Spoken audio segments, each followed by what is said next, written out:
بسم الله الرحمن الرحيم الحمد لله والصلاة والسلام على خير خلق الله المبعوث رحمة للعالمين محمد وعلى آله وصحبه أجمعين. السلام عليكم ورحمة الله وبركاته. ومكاته مكاتكتان باش بینەران و بیسەران و خۆشەویستانی کەناڵی ئاسمانی پەیام و بەرنامەی دووانکەی خەڵک خۆشحاڵم لە ئەڵقەیەکی نوێی ئەم بەرنامەیە بە دیداری ئەوەی ئەزیز و خۆشەویست شاد دەبمەوە. پێشەچی داواکارم لە خۆی پەروەردگار ڕەحم و سۆز و بەزەیی و بارانی ڕەحمەت بڕێژێ بەسەر ئەم میلەتەیە و بەسەر میلەتانی دنیا. خی گەورە دەروی خێر لە هەموو ئێمە و ئێوەش بکاتەوە. دوعایەکی کەژەکەم پێکەوە با بڵێن ئامین. پەیوەستە بە تەوەری بەرنامەکەمەوە ئەڵێم خوایە گیان هەر کەسێک هەر وڵاتێک هەر بەرپرسێک هەر دام و دەستگایەکی حکومی و غەیرە حکومی هەر حیزبێک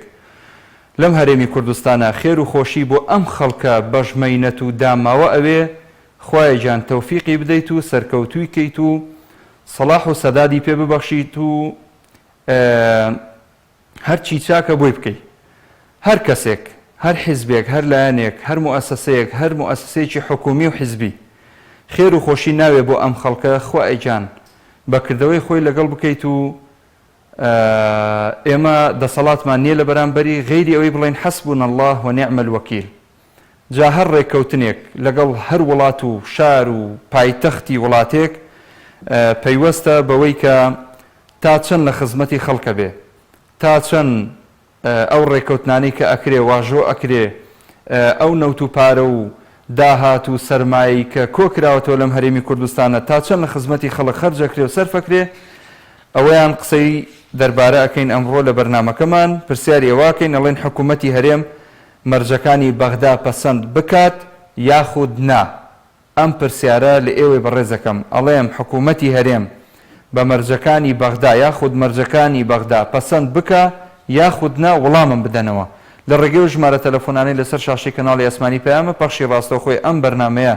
ئێستا لە تۆڕی کۆمەڵایەتی فەیسبوک لە سۆشیال میدیا ئەگوازرێتەوە بۆ ئێوەی بەڕێز و خۆشەویست دەتوانن لێوە بینەرمان بن.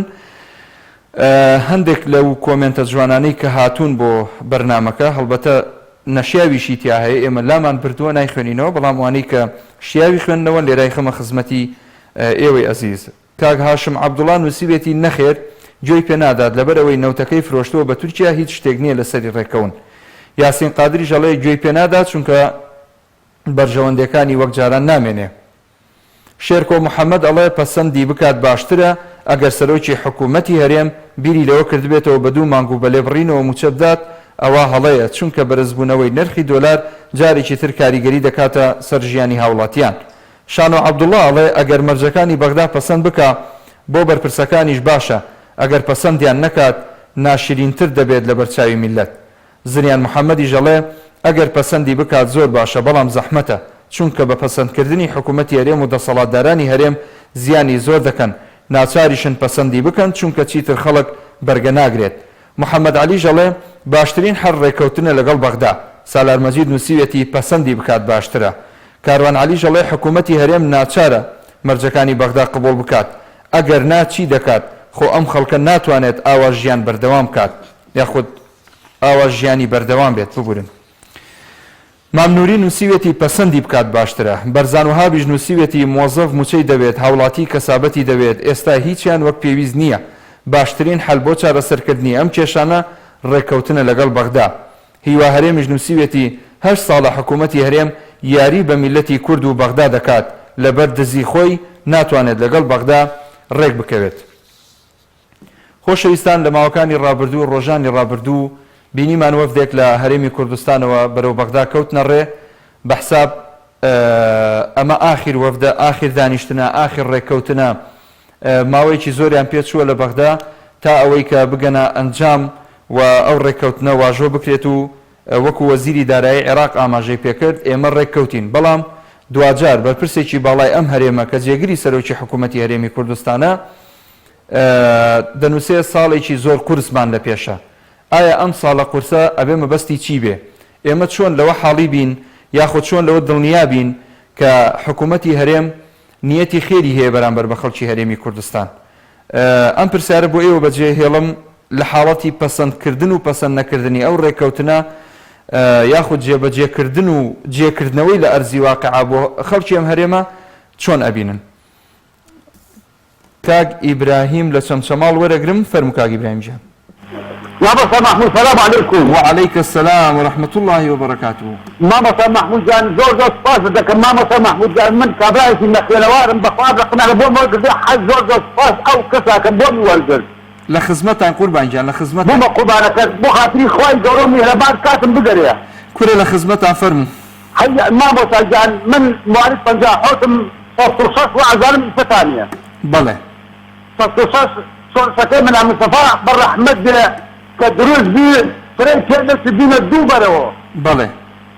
بەڕێ چند پاڵی داوە حکومەت و بە کودەکەی خۆمان بوون بەجاز. بەڵێ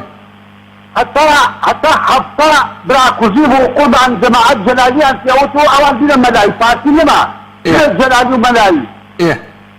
بوومە قوربانەکەت هەتا حەفتا براکوژی بووی لە حەفتا بۆ 75 ئاز بەتەڵ هات ئەوە لە 75 ئاز بەتەڵ هات سەدام حوسێن ئافاتی جودا کافەتە لەکات بەر مامزەلانی خۆ ئافریقا. بەڵێ بوومە قوربانەکەت ئەمانن لە 66 ئەم میلەتە ئەو چاوسنەوە ئەم میلەتە ئەکوژن ئەم میلەتە دەربەدەرەکەن دار و بەد ئەم وڵاتیانە خواردنەوە قوربانەکەت ئەمانە کودایەتی ناکەن وەڵڵاهی کودایەتی نییە لە ئەوە سۆرسەکە دروستەکەن بە نامەی کودایەتیەوە بەڵام وەڵڵاهی کودایەتی نییە بەڵام ئەم میلەتە ئەم میلەتە ئەم میلەتە ئەم میلەتی كنا حيش حارماي عن مدتي كذا زور من تقوشين لم حكمتها كم جرب بو ما مصر محمود جان أم دو بنا مالا أو فريستات كسن تقولت من قربانك جملة قربان جا بله عند مدت شي سؤال تنجملي عشان في النور هر دم حس كذا بكي دو حكمتك أبو أخوي طيب السوفيا أبو أخوي تتكس نمدو بنمالا أنت شخص عشان أنا صنصالا بله بما قربانك من لكوت عندها أرم دفوشان كم مبارك ما عندي عند دوبلا مستحق معنا والله وبالله زور ممنون بو تلفونكات ما خير ماما سمح ماما بما قربانك كاتم بدريا دي فرمو لا عليه كنت عبد ناقة بمقصود وكري بيقانيا دو دولن فيسن لقال يقبولا بيقانيا لكن بونا مالي يكتري هر هودا داخل كم وردو درسو شيتو سيداي عانيا ماما سامحمود قربان كنت جانجاس إيران كنت جانجاس تركيا كنت جانجاس عراق دعوان لو ملتا أتم أمشت فارسيا أتم أمشت جلال الملايين من يقول بعيش نايا بله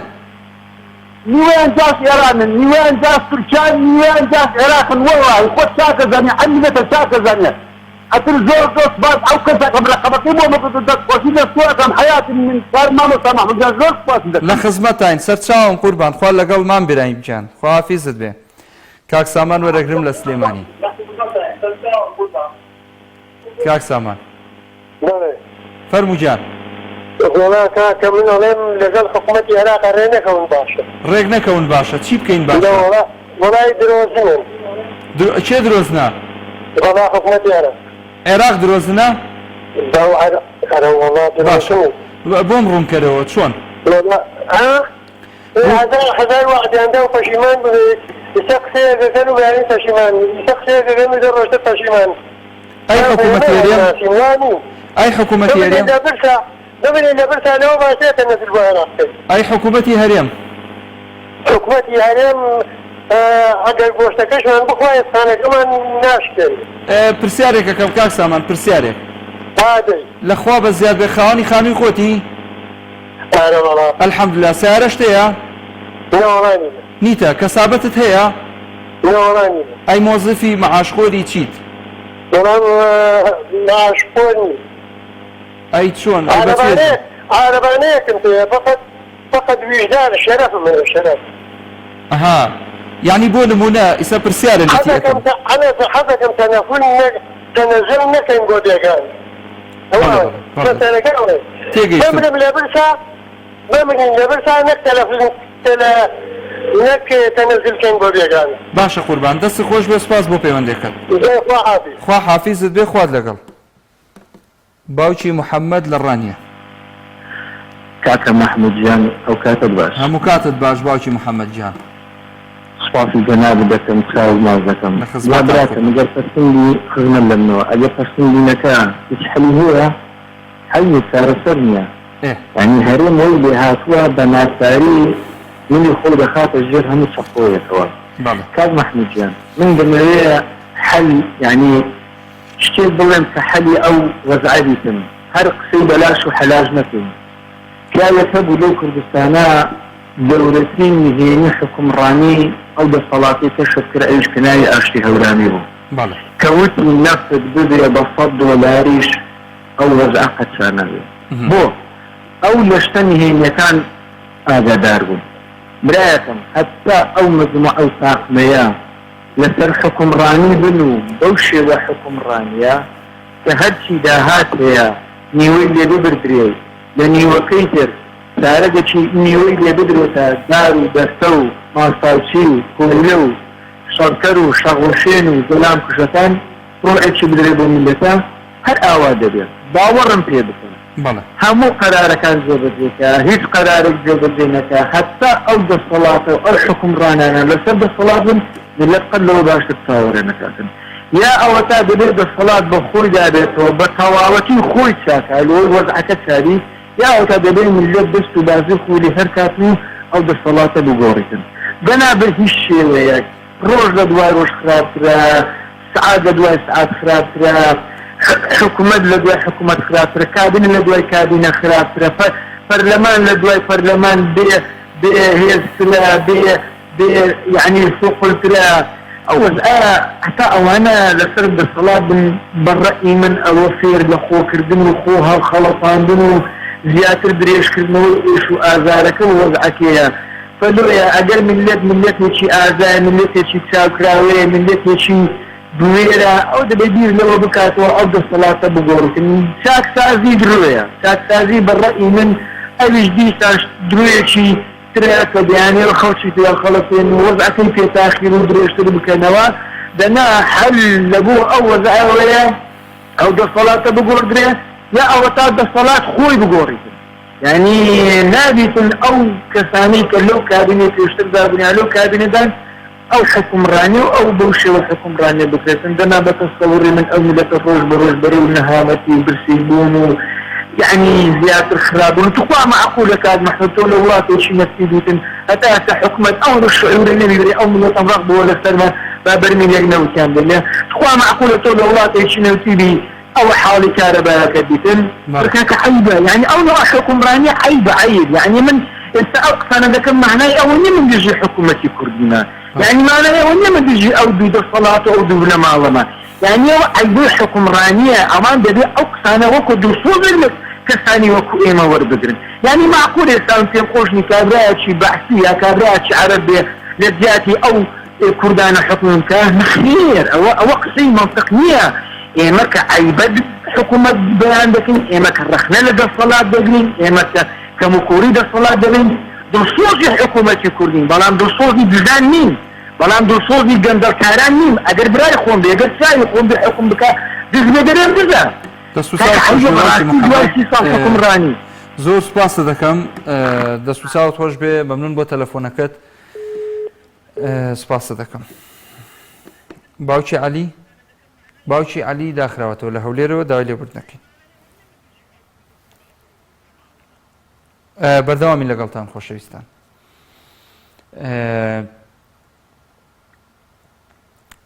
بەردەوامی لەگەڵتان ئەو ژمارانەی کە لەسەر شاشەی کەناڵی پەیام هەن ئەتوانن پەیوەندیمان پێوە بکەن لە خزمەتتە نابێن ڕاوسەرنجی خۆتان بخەنە ڕوو لەسەر تەوەری ئەڵقەی ئەم جارەی بەرنامەی دوانگەی خەڵک کاک کاروان لە کەلارەوە فەرموو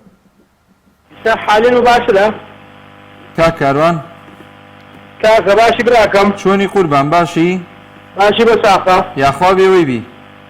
والله قوربان گیان سەبارەت بەم وەزعە ڕاستی وەزعێکی زۆر ناخۆشە بەڵێ بگە کاکەڵی بگە خۆی ڕاستی ئەمە بێمەعاشی لە لایەکۆ بکەوێت و دۆلارگرانی و میلەتیش ڕازیە و ئیتر حاڵمان ئاوا بووی ئاوایە کات بەڵێ ئیتر ئەبێ ئەم میلەتە خۆی گشتی بس خاطنا ودرسي أقول هو أو حزبانة تاكي يقناقرن تاكي حرق سوى يكتري بكي حتى وامنا حوما خراسرة الدنيا وإجا شيء كتير برهم صالح تروشي كردستان إذا في معي هي أنا جاكي ما أنجلانا والله من حزبي جيب ما أنجلا أخوة عرفيك قسم بقى كابرات وخيالي حيفا برهم صالح هيك ندنيا نرأي نفسك الدنيا هيك حلوية كينية برات وكان من الدنيا بيعيش سەرۆکۆماری عێراقە سەرۆکۆماری عێراق برهم صالح والله حيفا للجزاي ما أنجلانا من والرعاتي هتجي حزبي جيب أخوة بەڵێ لا سيكي هيا نحلويتي لا نقفتاري نحن شيء إيشي والله في ما يحد هذا إيشي كيني دەست خۆش بێ ئاخوا کاکاروان زۆر سپاس بۆ پەیوەندی والله بناتهم السلام حزبانية بقدر توبية بكنوا تبتاكي يعني بغاسي بسان بريان دەست خۆش بێ ئاخوا دەست خۆش بناتهم سپاس بۆ پەیوەندەکەت خوا لەگەڵ کاک شەها بۆ رێگرم لە شارە زۆر الو کاک شەها فەرموو السلام عليكم كارمان عليك السلام ورحمة الله كاك شهاب جان يا اخوة سلامتي كارمان يا واسع والله لە خزمەتان جەناب چۆنی وەزعتان چۆنە بارانی باش لا برزي قزالم قربانكم يا اخوة يا اخوة بس باخذ فەرموو قوربان لا ما هم جمالات دارين كوري برنامجتها بەڵێ والله كاكا خلق ابو اخوة كاكا محمود خلق بدروخ ويعزي يتداو هم خلقها هرالي حكمة دواء وحكمة نازر مشيو ولا حكمة بخوا كاكا قاصبة ميلتك من رأي من وايا وحكمة قاصبة خلقك بەڵێ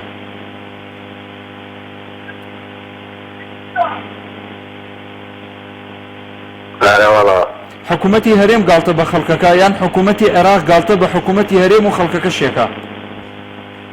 حكومتي هريم قاصبة حكومتي هريم كاكا محمود باور بك قاصبة حكومت بكل دي كم بقوم على قابا ميلت دو هميش بحكومتي عراقي هر قاصبة بعضية شتيو تيتو عليها وما كردو هم خلقيش خلق ينجيزة بقصو بدرو $3 وجنابون حيش تيو خلقناك بەڵێ دەست و چاو خۆش بێ قوربان كاكا محمود جان سلاو ريزنا يا دسي خوشي ڕێزمانێ کاک شهاب جان ڕێزمانێ بۆ خانەوادەی بە ڕێزی شت خوا لەگەڵ بێ خوا حافیزت بێ کاک ئاسۆ وەرەگرم لە شاری لە کەرکووکەوە ئافۆ کاک ئاسۆ جان فەرموو ئێوەرە باش قوربان هەموو کاتت باش حیاتم قوربان ئەمرێ بە کورتی قسە بکەم من لەگەڵ سیاغی پرسیارەکەدانیم کاتێ دەڵی حکوومەتی هەرێم مەرجەکانی بەغا پرسم کایان نا چونکە ئەوانەی بەغدا داوایەکە مەرج نین بەڵێ دەکرێت پرسیارەکەت بە شێوازێک دە بڵێ ئایا حکوومەتی هەرێم پابەند بێ بە یاسای بودجەیان نا چونکە ئەمە یاسایە بەڵێ لە دارایی دەوڵەتدا ئەسڵ ئیسهامە کۆنتریبیوشنە هەموو یەکێکی ئابووری کۆمەڵگا بەشداریەکە دەکەی ئاستی خۆی لە داهاتی دەوڵەت و دەوڵەت جارێکی تر ئەو داهاتە دابەشەکاتەوە بە کۆمەڵگادا بەپێی پێویستی یعنی تۆ ناکرێت هیچ ئیسهامێکت نەبێ لە دارایی دەوڵەتدا و داوای پشتیش بکەی لە دەوڵەت بۆیە هەرێمی کوردستان تا ئێستا بەشێکە لە دەوڵەتی عێراقی دارایی هەرێمی کوردستان بێ بەشێک لە پشتگوێی گشتی بۆیە پرسیارەکە من لەگەڵ دانیم ئەوە مەرج نییە بەغدا دایانێت ئەو بەڵکو یاسایە هەتا خودی نوێنەرانی هەرێمی کوردستانیش بەشداریەکەن لە پێپەڕاندن بەڵێ ئەمە يعني كاتك كتودولي برلمان يعني ويستي گشتی ويستي ولاد كاتك برلمان ياسايك دركات او ياسايا ابي همو سايك ولاد پابند بيوي يتو يا پابند بيوي يا پابند نبي بيوي كاغاسو مرج وقوايا شتك بسرعه فرق بكره كاغاسو ويا اوي بارتي تي اي قوسك مديته كان قوسك پێت وایە باشە من پرسیارێکی تر پێت وایە ئەم پەرلەمانەی کە لە بەغدا هەیە ئەو یاسانەی کە تەشریعیانەکە یاخود دەنجیان پێ ئەدا یاخود کۆدەنجی لەسەر دروستە بێ بەویست و ئیرادەی خەڵکە یاخود جیاواز لە هەموو پەرلەمانەکانی دنیا ئەم پەرلەمانە بەلاڕێیا براوە لەسەر ویست و ئارەزووی تاک و سەرکردە و حیزبێک ئیش ئەکا جابڕێتم ئەویان پرسیارێک ئەویان بابەتێکی ترە من نامەیە دێمە سەر ئەمان بەڵام ئەو خەڵکانی کە لەوێن مەفروض وایە نوێنەری گەلن نوێنەری خەڵکن خەڵک دەنگی پێیانداوە لە هەڵبژاتندا هەڵبژارنەکە چۆن نییە ئەو بابەتێکی ترە من ئەیبم بۆ شوێنێکی تر بەڵام کاتێک دیتە سەر یاسا و بەتایبەتی یاسای بودجەکە یاسایەکی ساڵانەیە و تازا بێتەوە وەکو تێتم وت تۆ یا پابەند دەبی بەو یاسایە ئەرچی خۆت بەژێەکەی کە ئیتر ئەوەیە ضەریبەیە داهاتی دەوڵەتە ئەوانەی ڕسوماتە نازان چیەوە ئیلا ئاخریه تەسلیمی دەوڵەتێکی لە مقابلی ئەمەشدا داوای مافی خۆتەکەی بۆیە من پێم وایە هەرێمی کوردستان لەسەرێکی و لەسەریشی بوو لەمە پێشیش پابەند یاسای بودجەوە ئەو کاتە ئەتوانێت داوای مافی خۆیتەوە پێشم وایە ئەو بودجەی ئەوەی بیستومانە لە شاشەکانی تەلەڤیزیۆنەوەی بیستینیا لە فەیسبوک و ئەمانە ئەو ڕێژەی کە بۆ هەرێمی کوردستان دانراوە ڕێژەیەکی کاتی و باشە یعنی لەوانەیە بەدڵی خەڵک نەبێ بەڵام زۆر باشە ئەگەر هەرێمی کوردستان پابەند نەبێ بەڕاستی زەلمێک لە خەڵکی فەقیر و هەژاری ئەمنەتەوە و ئەمنیشتیمان ناکات دەست و چاو خۆش بێ کاگاسۆ زۆر سوپاس سوپاس بۆ ڕوونکردنەوەی دەستە خۆش بێ سوپاس بۆ پەیوەندیەکەشت باوکی ئیلیاس فەرموو باوکی ئیلیاس السلام عليكم. عليكم السلام ورحمة الله وبركاته قربان جان. دەستخۆشی بەرنامەکە لێکم برای بەڕێز. سپاس دەکەم دەستخۆشی بۆ جەنابەت بۆ پەیوەندیەکەت. زۆر سپاس دەکەم کاک مەحموود جان. بەڕاستی کاک مەحموود ئەم حکومەتە هیچ شتێکی هەیە چاوەڕوان ناکرێ لەبەر ئەوەی ئیدارەدان ئیداری زۆر مەزبوط نییە و شارەزایی لێ نییە. ئەگەر نا حکومەتێک شارەزایی لە ئیدارەدان و کارژێڕی و ئیداری هەبێ و بگەی بزانێ بەم شێوەیە نابێت. وەکو ئەوەی کە هەر بەسیترین شت نەوتی بۆ دابین ناکرێت بۆ ئەو خەڵکە بەڕاستی یعنی تۆ ژیان عەرز هەمووی نەوتە لەگەڵ ئەوشا ئەم حکومەتە ناتوانێت بە 2 ساڵ ناتوانێت بەرمیلێ نەوتدا بە هاوڵاتی ئیتر ئەبێت چی لێ چاوەڕوان بکرێ ئەم حکومەتە ئێمە. بەڵێ وازحە هیچی ترت ماوە قوربان دەست خۆش بێ سپاس مەمنونم بۆ تەلەفۆنەکەت کاک مەحموود من لە خزمەتام من لە خزمەتی تۆیان قوربان لە خزمەتی هەمووتانم دەستان خۆش بێ سپاس دەکەم. مام جەوهەر لە کۆیە هەموو کاتت باش کاکە وەختی خۆی مقابلەی سەداق حوسێنیان کرد چونەکنی وتی میلەتەکەت ئەوە وەرزەی عێراق چۆنە وتی وەڵا ئەمن لە هەموو خواردنەکە هەموو شتەکەم هەیە یەک عیبم نییە بەڵام میلەتەکە برسیان بۆ زوڵم لە میلەتەکەی دەکەن ئەوانەی خۆمان کاتۆ هیچیان نەبوو هیچیان نەبوو هاتە بەواسطەی ئەو میلەتەی کە ڕافەڕێن هاتە جێ خۆیان گرت و خۆیان لە میلەت نزیک کردەوە و وردە سەرۆک سامانی کوردستانە هەرسە زێر بچێت خۆیان لە 2 ملیۆن دۆلاری یەکەم کە دەیکرد 2 ملیۆن دیناری عێراقی هەستی بەڵام ڕێکەم بدە باختان لەو کاتیەوە حکومەتیان پێکردیان لەناو حکومەتەکە ڕێک نەکەوتن وهەروەها وەزارەتی ژغانیان پرۆستاوەی کارەبایان کردن بۆ دیدا وردە خسەری ناوخۆیان دروست کرد برسێتانی ئەوانە نە لەگەڵ کوردن نە لەگەڵیشی دەبن نە باوەڕشیان بە خۆیانە نە باوەڕشیان بە میلەتە کەوابی ئەوانە بچە بەغدا نەچە بەغدا یەک کێشەیان نییە بە فەردە دۆلاریان هەیە وەزعیان پوولە لە خارجەوەی پەساپۆرتیان هەیە هەمووی لازمی وڵاتانن لێرە میلەتەکە قبوڵی ئەو مۆزوعایتی چێ بەغدایە پێیان گوت لەوە بیشتەوەژیان بۆ پێکرد نەفتەکەمان دەوێدا حتمان ناوێت گەڕانەوە بە چاوسۆری هیچیان پێ نییە بڕۆ لۆدای یەکی دوو چاوەڕوانی یەک دیناری مەکە لەبەرەوەی ئەوانە نە ئەو دوو یەکێتی پارتی نە باوەڕیان بێکتر هەیە نە لەگەرێکیش دەبن و هەروەها وەزعی میلەتش بەرەو خراپی دەڕوا دەستێکی زۆریشیان هەیە بە سلاح بەدەستەوە لە یەک ئافرین بێتە 100 دابی دەستپوشی کەوابی وەزعی کوردستان ڕۆیشتێ وەزعی کورد ڕۆیشتێ ئیلا مەگەر خوا ئەمریکا گڵۆپی سەوس بۆ ئەو میلەتەی پێ بکە ئەوانە بانگ بکە برێ یاڵڵا بەسەوە لە کوردستان بین و بڕۆن و مەحکەمەی دادگانی دەوڵەتیان بۆدا بنێ و يبدأ كتابي كل بدرة وسائل حكومة هنا آخر ورقة في الأوائل لا إسلام السيدان أو سنوتيا يا كلها سرتاسات يا قرانو بو حكومة العراق يا حكومة الشداد فرورانا بودات قايد كدني همو أرض ستة ورقلاني كسي سالق فين كردمسي سپاس بۆ پەیوەندەکەتمان جەوهەر دەست خۆشحال لەگەڵ زۆر سپاس کاک ئەحمەد لە کۆیە سڵاو ڕێز قوربان فەرموو مەمنونی جەنابتم سپاست دەکەم سەبەرداوانە و حکومەتی هەرێموانە بڕواستن وەکو کامرە شاراوەیە ئەوە یەکمی زیشتە بڕوونیە ئەوە ساروی و کە دەچنە بەغدایە و دێنەوە هیچ لە دۆڕێنیا دڵنیابە باری ملەتی تر لە خۆی با کەمتان بزانێت ئەسمە تێرە لەمە دەفا ئەما وەکو ملەتە سناریاتە بێهۆشین ئەسەر سەری دۆلار سیادرانی ئەوە ئێستا تەقینیانە بێ ڕاحات تجمع أجان زكاة مجموعة زكاة زكاة تشيري بنائك مثل أحمد بالرابطة تسوي مشيئة تسوي تسوي بسلمان داك أمش عن قوم معنا ثم تزور جزاني زين ما جيبتي هم خمان بعدتي زور زادري خوم شو جزان شفت الراسة تقدر تقول تريد من دلقين تسلا دين الإسلام وهذا مثل دين الإسلام وهذا مثل باش زۆر سپاس کاک ئەحمەد وەڵا سپاس دەکەم دەست خۆش بێ ئەوەی پێویست بووتت دەست خۆش سپاس بۆ پەیوەندەکەت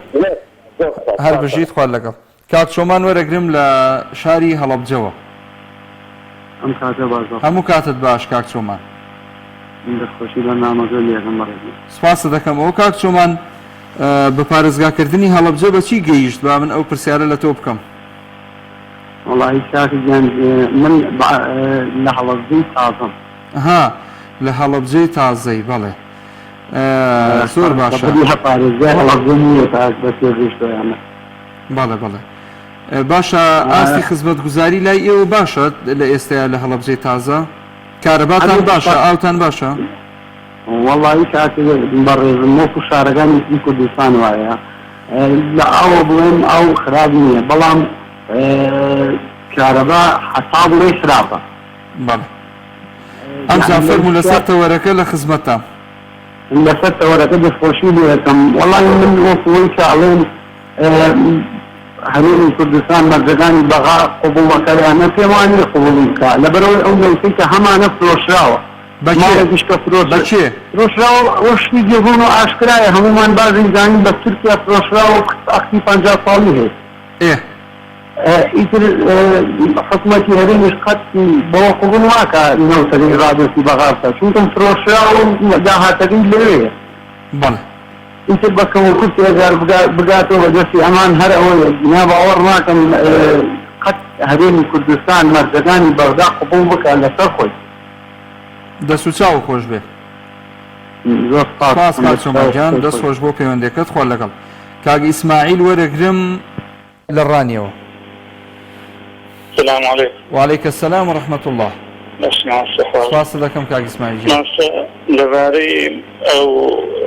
ڕێکەوتنەی بینی هەرێم بەغدا. بەڵێ. کە دەڵێ ئایا باشە لەگەڵیان ڕێکەوتنیان باش نییە؟ ئێمە دەڵێن بەڵێ لەگەڵیان ڕێکەون باشە. نەک لەگەڵیان ڕێ نەکەون بەڵام ئەوانە کە هەر ڕافڵانی خەڵکیە کە دەڵێن ئەدەستین و ئەوە دەکەین ئەوەمان کردیا. ئەگەر ڕێکەون هەموو داهاتی کوردستانیشی بدەنە بەدەست عێراقی بۆ ئەوەی یعنی ئەوان متەکە بدەن و سەپێژم هێشتا بە من وا باشتر نەک ئەوانە بە پێڕۆی بدەن چ بۆ خەڵکی هەر بۆ دزەکانەکە لێرەبی لەبارەی قسەی ئەوانش کە بەوا دەڵێنیان سامان لە سلەیمانی هەندە قسەی کردن وەڵا خەڵک کە بێگانە خۆ بشمان ئەگەر بشمان کوژن ئێوە ئێسکانمان دەشێنەوە بەڵام خەڵک وانە ئێسکانمان دەشێنەوە بەڵام ئایا ئەمە دەبێ مسلمان بین ئەمە خوای گەورەوە نافەرمی خوای گەورە دەفەرمی السارق والسارقة فاقطعوا أيديهما پیاوی دز و ژنی دز دەستیان ببڕن خۆ نافەرمێت کە عەرەبێک دزی کرد دەستی ببڕن بەڵام ئەگەر کوردێک دزی کرد مافوری فەرشی سووری بۆ ڕابێخن کە هەموو دهاتی کوردستان دەبەنە دەرێ خەڵکی سووی بۆ ڕابێخن خۆخای گەورەوە نافەرمی خراپەیە چی لەگەڵ ما بکرێت چه عەرەبە کتێ فارسێک بەڵێ دەست و چاوت خۆش بێ زۆر سپاس کاک ئیسماعیل دەست خۆش بۆ پەیوەندەکەت کاک ئەحمەد وەرەگرم لە ناحیەی ڕزگاری ئەم کاتە باش کاک محموود هەموو کاتت باش کاک ئەحمەد گیان قوربانە بم بەڕێزی کاک محمود لە خزمەتان قوربان وەڵای سەبارەت بەو موضوع بەرنامەی پێشکەشی کردووە ئەو ئەم موضوع بۆ ئەم موضوع وەکو حکوومەتی هەرێم کە ئەگەر پێش بۆ هاوڵاتی بکات جارە بە ئەو نەوتا ئەوەی ئاڵتون کۆپی لەگەڵ بەغای ڕێکە لەبەرەوەی پەرلەمانی بەغا چووە لەسەرەوە نەوتی ئاڵتون کۆپری بووە کێشیان و ئەوەشە لەگەڵ تورکیا بەش کراوە بەڵێ کرد توانیانەوە لەگەڵ بەغا ڕێکەوە ئەو کاتە توانوش پێ بۆ هەرێمی کوردستان بکەن و بۆ هاوڵاتیان بکەن وەکو ناحیە ڕزگاری ئەڵێ حکوومەت بووە بە دوو لە ڕوحاضری بووە بە سوالکار چۆن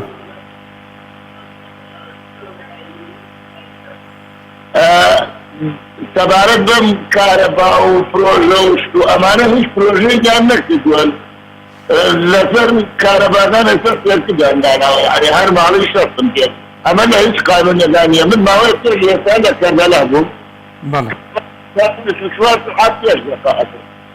بەڵێ ئایا بۆ لە خوارەوە یعنی بڵێن لە بەغا و لە کەربەلا و ئەو مەنتیقانە کارەبا نابڕێت بۆ لە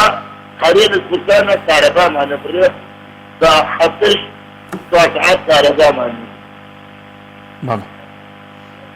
تاکەی ئێمە قبوڵی بکرێت ئێستا وەکو فەرمانبەرانمان بڵێن وەکو پێشمەرگە و ئاسایشی برا بەڕێزەکانمان ئەوانەی کە لە پێشەوەی کەندن بۆ ئەوان ئەو شتە بکەن و یعنی بڵێن خزمەتی هاوڵاتی بکەن و لە پارێزگاری هاوڵاتیاتن و ئەوساش سەیرەکەی موچەکانیان کردیە بێت وازەخە دەست و چاو خۆش بێ کاک ئەحمەد گیان سپاس دەکەم بەڕێزی وەڵای من وەکو خۆم ئەڵێم هەرێمی کوردستان حەساکم بابەتە ئەوان خاوەنی زێڕە بن و ئەم شتانە بن زۆر شتێکی محال بەڵێ قوربان دەست و چاو خۆش بێ زۆر سپاس خوا لەگەڵ کاک ئەحمەد گیان خوا حافیزت بێ باوکی بەهێز وەرەگرم لە هەولێرەوە عەلەیکم سەلام ورحمەتوڵڵا بابی بەهێزی باشی زۆر سپاس دەکەم بەڕێزی کاک محەممەد گیان کاک محەممەد گیان با زۆر کاتەر نەگرم حەزەکەم دوو قسەی خۆت بکەم لە خزمەت سپاس دەکەم خۆی ئەو حکوومەتە یعنی بەڕاستی چی بەدەست نییە یعنی ئەوە بۆ خەڵەتانی خەڵکانی بۆ مەسەلەی بۆ بابەتەکە دانی چی بەدەست نییە باوەڕتان هەبێ یعنی لە منی وەرگرن ئەمە زۆر شتم زیاتر پێدەوات یعنی ئەو معلومات چ لەبەرەوە ئەگەر هەیە بەس جێ لە چاودێرەکان ڕاگرێ دەزانین ئەوانە چیان پێ بەس چاودێرە سیاسەکان ئەوانی کە ڕاستبوون نەک ئەوانی خۆیان ئەوانی دەسەڵات ناگەن چاودێرەکان ئەوانێکی بەڵێن زۆر مثلەن کە لە بەرنامەکانی پەیام و بەرنامەکانی مثلەن ڕێژێنهاتی و بەرنامەکانی سوێدا کە چاپێزگانەکە دەکەن ئێوەی بەڕێستان و جەنابان ئەوانی کە شیان دەکەن هەر لە شیکاریەکانی وان دیارە یعنی ئەوان هیچ شتێکیان بەدەست نییە ئەمە زۆر بەداخەوە بۆ خەڵکە هەزارە بەڕاستی یعنی وا تەسەوڕەکەم بگەڕێنەوە ساڵەکانی نەوەسیە چونکە لەبەرەوەی ئەگەر بێت و ئەمە وەزارە شێرزبان دەکەم ئەگەر بێت و حکومەتی هەرێم متحەسەنە ناتوانێت لە دەسەڵاتی نییە دەگەر حکومەتی عێراق ڕێک نەکرد و نەوتەکەی ڕادەست نەکات حتى ما ناشتوانێت ڕاستێک لەبەرەوەی دەسەڵاتی دانیە چونکە لەبەرەوەی هەموو کەسەکە دەزانی زۆر باش دەزانێت خەڵک زۆر باش دەزانی کە لە دەسەڵاتی دانیە دوایش ئەو کێکە دابەش کرایە کە حکومەت پێکاتی یعنی ئێستا تاریخ کوردستان بین داهاتی کوردستان بەش کراوە یعنی هیچ کەسێک لە حتەی خۆی خۆش نادێت يعني باورتان ئێستا کۆمەڵێک مەسئول کۆمەڵێک مەسەن ئەوانە کە هەر کەسە بەشی هەیە مەسەلەن ئەوە تازری ئەوە بازرگانی ئەوە هیچ کەسێکیان لە بەشی خۆیان خۆش نابێت هیچ کەسێکیان دەست لەوە هەر ناگرێت یعنی ئێستا بۆ بچووکترین نمونە بۆ دەنمە یعنی یەکێک لەسەر ئەو جادانە ئەگەر مەسەلەن بڵێن شوێنێکیان دابی دێ کاتی تێ بکە بەخۆی ئێستا یەکێ بچی کە ئامادەیە جیانی خۆی لە پێناو دابێت لەبەرەوەی قوتی ڕۆژانێ لەسەر عارەبان یان قوتی ڕۆژانێ لەسەر ئامادەیە خۆی بکوژێ ئەی تو بینە پێسای خۆت شخصێک کە ڕۆژان مانگانە ملیۆن دۆلار خێر بکات لە شتێک چۆن دەستبەرداری دەبێت كاين دەستبەرداری نابێت يعني ئەوانە بەحەقەت يعني من هەموو جارم گوتی یا چۆن بەچە کاتێ هەر بەچەکی بۆن هیچ چارەشم بەداخۆ ئەم کاری مەسە تێمان ناخۆ دەوسانە تر کە وەری دەگرێت يعني تو برادر مثلا سليمانيان مثلا كترين مثلا أقبل الأقوال كنا باشا خلاك ظلم هالظلمة تكابر لبني وصارت إيه يفيد تكابر ذاتير ظلم هالظلمة تجاوز الشيء يعني تقول ظلم من كيو على ظلم ظلم هالظلمة تجاوز الشيء براسه لا تقول من المكان شعر من المكان تجاوز الشيء ظلم هالظلمة لو بس تجيها ما بس إنه كان دير على براسي يعني كوتاية حتى يعني حتى صد تناقي هاتي بحقد يعني زور زحمتها يعني من زور بداخل طاوي دور دارو كثير زور زحمة دبي جلس زحمة دبي بداخل لوقت شهر بحقد يعني زور بداخل زور بداخل يعني أجل وانا فرن سيجنة البخوان جاء زور دقرة تدواو زور دارو سپاس باوکی بێ سپاس بۆ پەیوەندەکەت کۆتا پەیوەندی کاک دارا وەرەگرم لە عەربەت. كاك حاجي السلام عليكم. وعليك السلام ورحمة الله. بإصلاحتي خود قصك. بإصلاحتي خوم واي تبارك وتعالى تذكر الريم كان على ظن بو خلقي لم تفوت ولا اني اخشى القرآن وقيام الزاني بلام خلقك ما نهي كعوري ورد بي عقل لبير شيتو عقل لبير شوا او رين ما إلا قرآن لا كلا داما وبي جوانا او خلق بعضاش ولا من بقرية برسيتي ترس نقص من الأموال والأنفس والثمرات يشوى أفرميت ترسو برسيتي خواهي قولتا أخي معنا كاتو بفيرشد ترس برسيتي نقصاني لطارة نقصاني لجانا لبروبوما أما تاخي كرنا وقي بلام نرش حد زكاة سرفترا أبي ترفرد لسره كسا شيرينا كيمن صحني ستلايت ديوة بله امسحنا يقمل لماني تذكر ذاك اخوار بكنالك ورينا اقري قرصك يا سجل قرصك لك قرانك ابو مالي بله شايك من اخوي كاب مالي خزني شابلتي سر اومي والله يرمينا طبعا ما شتم مزقودك لدرقانايا تفتيشيناكن دماسيلي ناسن امزايتيناكن التي سر ايبو اشياء نبونا انو ما سيكي بيو لخشونك يا اخوة هر نبو راخشية ورس السلام خوي قرمكاتو هاي مخوي انا مالي خوي قربنا خيما من الخناس يعني بويا وعمالياتو كاكا يما نامانا دفالات يبال الشي خوي شاكي دابس ود دابس يبالان شاركي شي لو خلق به يكم شد ام بايعية نوشتو كاكا اما خوتا تو نوتي بونايي سي وقو صباح وقو صدام اللينية وقو اني كليني وقو فرعون صار المكان خلقي دور پشتی خوان خلاو کردووە ئەتیاش خەڵەبوو ناتوانێ هەڵسێ مەزبوون هەڵەتی زیان نەیتوانی هەڵتی زیێنێ ئەچیرێ کوژێ با ئەمە ڕوونەیە شتێک بن بەو خەڵکە بیخوا داماوە ئێستا چیرێکی تر هاتوۆتە پێشەوە گەنجە حەز و ئارەزووی هەیە ئەم حەز و ئارەزووی کوژی دەزەکات بە قوڕکدا برای باو من نامێت لێمان تێکچێ کەسیش لێ تێک نەچێ بەڵام یەمە سەر نەفتی قسەکە خەڵک دەورە بینێ کاک حاجی مەحموودجان چەند کەس نێرسەکا لە وڵاتە لە ساعت چەندی بە ئومێدی ئەوەی لە سا هەشتای نوێژ بکە بە ئومێدەوەی هەشتا نەبووە بەڵام منەوەڵم کە ئەوەی هەبێ لە سا چەندی نوێژەکە ئیشەڵا لە سا هەشتایی باوا بڵێم دەی لە سا هەشتای ئێمە بارێکمانەیە 100 کیلۆیە هەشتا پاڵی پیۆنە بۆ نەقینایە ئەم خەڵکە لە مزگەوتەکانە نوێژەکە دوعاقی بۆ برناکە کەواتە بندیواری تیا لە ناو مزگەوتەکە معاشی بەلاشی تیا لە ناو مزگەوتەکە جاهتی 15 ساڵ لەمەوە پێشەرزەیەکی وەرگرتووە ئەمڕۆ کچەکەی باشەکەیە کوڕەکەی باشەکەیە خۆشی پێوە بووە خەڵکە بێ خۆی پاکاتەوە ئەنجا دەورە بینێ کەس ئەخە تۆ جۆگرێتەوە خۆ 6 کەس وەرەیە 6 ملیۆن 6 ملیۆن ئەوان 6 کەسن ئەو لاسیان و ئەم لاسیان 6 ملیۆنە بۆ قەتیشکرد تۆ لە دنیا دیوتە ژمارێکی کەم ژمارێکی زۆر قەتیشکە خەڵک دەورە بینێ مناڵ خەڵک بەخوا چێتەوە وەڵای چاگە بێ قورئان کاکە قسەیەکی شەیە ئەڵێ ئێمە دروست بووین بۆ تەقواکردن نەک وەکو حەیوان بۆ خەو خواردن خوا تەبارەکەوە ئێمە میوانی لەسەر ئەمەدە کاک مەحمومیانە بێ بە ئەدەبێ وایە جۆرێمە بەڵێ چاک کاکە بە شێوەیەکی تریش با بڵێ من ڕێکەوتین لەگەڵ بەکە باشە دەی لە باقی بچی سەرەگری ناویچێ لە باق جوێنێکە بیت و نازانم ئەمەی ئەلەکترۆنەکەی پێڵێ جوێنەکە پڕەکەی تویەیتەوە بەهەکەشی چاکە بێ لە باتی بەرمینە لەو دەدێنێ تەمەنێکە بیتە سەر بەختەوەری زادە چاکە کارەبا چاکە هەمووی چاکە بازار باشە ئەی تەماشاکەی ئەگەر تۆ لە ناخی خۆتا لەگەڵ شنەکەت کشەکەت پیسیەکە بێ بەرامبەریان خەڵەتە ئەیکێ دیادراوتێ یا ئەم مەخلوقاتانەی کە هەیە خرابیت لە سەرۆچیەکە جەهەنەم بێ یا بەڕێ عیبادەتەکە نوێژ عیبادەمانەکەی باشیانیشی مەتە وەکو ئەمریکا وەکو ئەوروپا ژیانی مرۆڤایەتیانێ ژیانی قیامەتیان نییە خەڵک بیر لە قورئانەکە کاتەوە بە تەبیعەت چاکە بێ وەڵڵاهی خەڵک دەورە بینە کاکە بەڵێ وایە جۆ لێمە تەواو ئەی تەواو بوومە تۆ پرسیارە هەیە نەوەڵا قوربان ماڵاوە بێ دەستی خۆش بێ قسەکانە زۆر جوانن هەداوای لێ بورد ناکەم جارەکە تێ پرسیارەکەم کرد لە ڕقا ئەوە بێ حسابی بۆ بکەین مەسئول یعنی ئێستا تۆ مەسئولی لەم قسانە مەسئولی لە قەڵسەڵەکەت لە شنەکەت لە دەرگاکەت لە سارەکەت کاکە مەسئولیاتی سەرانی حیزبەکانەوەش مەسئولن لەو میلەتە مەسئولن لە جادە لە کارە ئێ باشە خۆیان نازانن ئێ حەیبەوانش مرۆڤن وەکو ئێمە دەماخیان هەیە گویان هەیە چاویان هێوە نییە با یەک داوا لێ بکەم فەرموو لە کاتی حەساسە دوعای خێرم بۆکەی لە کاتی چیا؟ حەساسە شەو نوێژی بەیانی لە کاتێکە وەڵی من دوعایەکم هەیە ئەوەیە بۆ ئامەتوەش هەر لەو ئامابی من ئەڵێم خوای گیان ئەوەی چاکە تۆ نەفەرمووی وەلی لە ئاخیرەتی دەرەجاتون باشتەکانش گەورە و سوکی بە پێ عیبادەتە ئەڵێم خوای گیان ئەوەی چاکە دەرەجەی زیاکەیت و لەسەر چاکەکەی زیاتر بێ ئەوەی خوای گیان ئەوەشی خراپە هیدایەتی بێ چونکە تۆ حەزینی خوای گیان خوای گیانە فەسادە تۆ داوناوە خەڵکە خراپەکان چاکە ئەوەی باشە دەرەجەی بەرزکەنەوە خوای گیان میش دوور خەرەوە لێ کورە کاکە گیان خوای گەورە چوا بداتەوە خۆی کردو بە ڕەفیقی مێنوورێ خەڵقی کردو مێخشولێ حاجی لەقلەقێ کورە من کورە تۆ کورەم کەونەکەی بینی خالقێکیە باشە بۆ لە ناو ناچێ من کۆکە ئینجیل تەورات زەبور ئەو پێغەمبەرانەی کە ئەو ئاگا لە منە ئاگام لێتە بەس با من شتێک بە تۆ بڵێم ئەمە بەم بەرنامەیە تەوا نابێت ڕقەمەکەتم بۆ جێ بێڵە کەی هاتم بۆ عربەت حەزەکەم بێمە خزمەتت باشە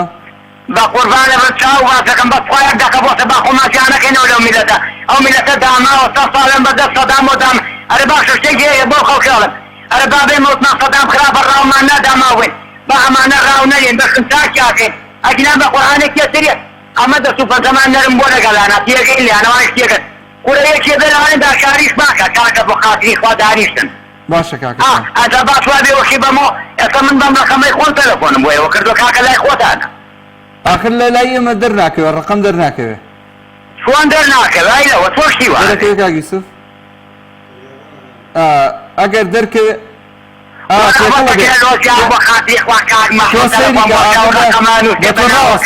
کاکدارە تەلەب موبایل نییە آخر تەلەفۆنی هینە ئەم ناوخۆیەکانە ها تەلەفۆنە ڕەشەکانە دوعاکەوە لە بێم نەچێتەوە دوعایانی چی من با پرسیارەکەم دوعایانی چی کاک دابان دەتۆ با من بێمە عربەت دێمە خزمەتت باشە